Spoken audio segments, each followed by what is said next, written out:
ប្តីប្រពន្ធពីរនាក់ស្រឡាញ់គ្នាណាស់ប្តីហ្នឹងប្រុសប្រពន្ធហ្នឹងស្រីហើយប្រពន្ធហ្នឹងនៅផ្ទះប្តីទៅរកស៊ីត្រឡប់មកវិញទៅជួបគ្នាធម្មតាពេលថ្ងៃមួយហ្នឹងប្តីទៅយូរបន្តិចទៅអាប្អូនថ្លៃប្រុសនោះវាប្រកែលេបខាយមកតាក់តងជាមួយបងហ្នឹងទៅវាត្រូវគ្នាវាកាន់តែជ្រុលទៅខ្សឹបគ្នាស៊ីស៊ុះកុំឲ្យបែកការបងប្រុសមកវិញត្រូវតែចាត់ការចោលដល់តបងត្រឡប់មកវិញក៏គេធ្វើល្បិចនាំទៅងូតទឹកស្រះកំពុងឲ្យច្រៀងសាសងគ្នានឹងស្រះនឹងអោនក្បាលទៅបាច់ទឹកដាក់លើខ្លួនស្រាប់តែខ្វែវខ្វាប់ពីលើកកដាច់ធ្លាក់ក្បាលចូលទឹកភ្លៀកអត់ដឹងគេលួចកាប់ងាប់បាត់អាប្តីនឹងវានៅតែស្រឡាញ់ប្រពន្ធអើយស្រឡាញ់ចិត្តស្រឡាញ់ខ្លាំងណាស់ចឹងទៅណាមរួចទេអារម្មណ៍នៅតែវិលវល់ចង់អត់ដឹងថាស្លាប់ដោយសារអីផងមកកើតជាពោះតកែនៅលើផ្ទះនាងនឹងអាពោះតកែវានៅតែស្រឡាញ់ប្រពន្ធវានឹងវាទម្លាក់ខ្លួនឲ្យចំឲ្យតែប្រពន្ធអង្គុយទៅណាទម្លាក់ពុកឲ្យចំ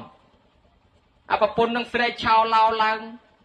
អាប្តីនឹងដឹងថាពោះតកែនឹងបែបមិនស្រួលទេសង្ស័យតែប្តីនាងនឹងចាប់ជាតិហើយអាប្តីក្រោយនឹងកាប់ពោះតកែនឹងងាប់ទៀតអាពោះតកែវាស្លាប់ហើយវាអត់ដឹងតែរឿងអីទៀតវាដឹងតែស្រឡាញ់ជាប់ជាពាក់ជាមួយនាងនឹងទៅណាមិនរួចទេវាកើតជាកូនឆ្កែនៅក្រោមផ្ទះហ្នឹងនាងនឹងដើរទៅណាកូនឆ្កែបោលតាមរហូត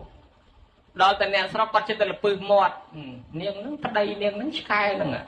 នាងនឹងបានប្តីឆ្កែទៅណាបដើប្តីតាមនាងនឹងមកអិចអុកប្រាប់ប្តីចុងនឹងប្តីក្រោយនឹងកាប់កូនឆ្កែនឹងងាប់ទៀតទៅអារូបរាងកាយឆ្កែវាស្លាប់ទៅប៉ុន្តែអាជីវ័នចិត្តចុងក្រោយវានៅតែជាប់ជាពាក់នាងនឹងស្លាប់ទៅវានៅតែន្ទូលមករនាងនឹងមិនដឹងទៅណាមកកើតក្នុងពោះគោនៅក្នុងផ្ទះហ្នឹងបានជាកូនគោម្ដងកូនគោចេះដើរចេះបោលនាងនឹងទៅណាគោនឹងទៅតាមទៀតណាតាមរហូតអ្នកស្រុកគេថានាងនេះបានប្តីគោប្តីនាងនឹងគោទៅណាបដើប្តីតាមឯនោះខឹងណាស់មកអុកឡុកទៀតបងឯងមើលគេថាខ្ញុំបានប្តីគោខ្មាស់គេថាប្តីខ្ញុំគោប្តីនឹងកាប់គោនឹងងាប់ទៀតទៅដល់ងាប់ទៅអាគោនឹងវាស្លាប់ហើយអាជីវ័ននៃចិត្តវានៅជាប់ជាពាក់អាប៉ុនហេញបាបវានៅមិនទាន់អស់មិនដឹងទៅណាមកតាក់តែងវិញ្ញាណថ្មីកើតរកកន្លែងកើតមិនបានយប់នឹងចូលភ្លេចក្នុងពោះប្រពន្ធខ្លួនឯងបានជាកប្រពន្ធខ្លួនឯងនឹង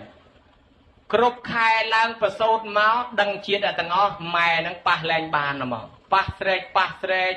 ជីតារើសយកទៅចិញ្ចឹមទៅបញ្ចុកទឹកដោះគោរហូតដល់ធំចេះដើរចេះរត់និយាយភាសាស្ដាប់ច្បាស់លាស់បានក៏សួរថាចៅឯងមិនក៏ខុសគេកើតមកគេទៅនៅជាមួយម៉ែជាមួយឪហើយឯងមិនក៏ម៉ែប៉ះមិនបានអញ្ចឹងបានតែចៅនឹងវានិយាយរឿងប្រវត្តិដឹងជាតិនឹងឲ្យស្ដាប់ទាំងអស់ថាដោយការអារម្មណ៍ជាប់ជំពាក់នឹងត្រូវគេសម្លាប់អស់កាលយូរណាស់វាលវត្តសង្សារនឹងវង្វេងកើតចាស់ឈឺស្លាប់